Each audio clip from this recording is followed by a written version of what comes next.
Congress party అధికారంలోకి వచ్చింది ప్రజల కోసం పనిచేయడానికే తప్ప ప్రచారాలు చేసుకునేందుకు కాదని ఉప ముఖ్యమంత్రి భట్టి విక్రమార్క అన్నారు. యువ వికాసం సభలో మాట్లాడిన భట్టి అధికారంలోకి వచ్చాక సీఎం రేవంత్ రెడ్డి సహా మంత్రులందరూ రోజుకు 18 గంటలు పనిచేస్తున్నారని అన్నారు. రాష్ట్ర అభివృద్ధి కోసం అనేక పనులను చేపడుతున్నామన్న ఆయన భవిష్యత్ తరాలకు ఏం కావాలో చేస్తున్నామని తెలిపారు. పని చేయడమే తమ ప్రాధాన్యత అని, ప్రచార యావ తమకు లేదని తేల్చి చెప్పారు.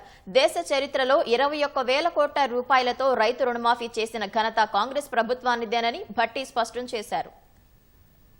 కాలంలో కేవలం ఒక నెల రోజుల్లో ఈ దేశ చరిత్రలో ఏ రాష్ట్రంలో కూడా 21,000 కోట్ల రూపాయలు హార్డ్ క్యాష్ నేరుగా అకౌంట్ నుంచి, ప్రభుత్వ అకౌంట్ నుంచి రైతుల అకౌంట్లోకి ట్రాన్స్ఫర్ చేసినటువంటి చరిత్ర ప్రభుత్వం ఏదైనా ఉంది అంటే అది కేవలం మన ప్రభుత్వం, ప్రజల ప్రభుత్వం, ఇందిరమ్మ ప్రభుత్వం ఉంది తప్ప 1,00,000 రూపాయలు రుణమాఫీ చేస్తా అని చెప్పి 5 సంవత్సరాలు ఏడిపించిన టీఆర్ఎస్ పార్టీ చేయలే.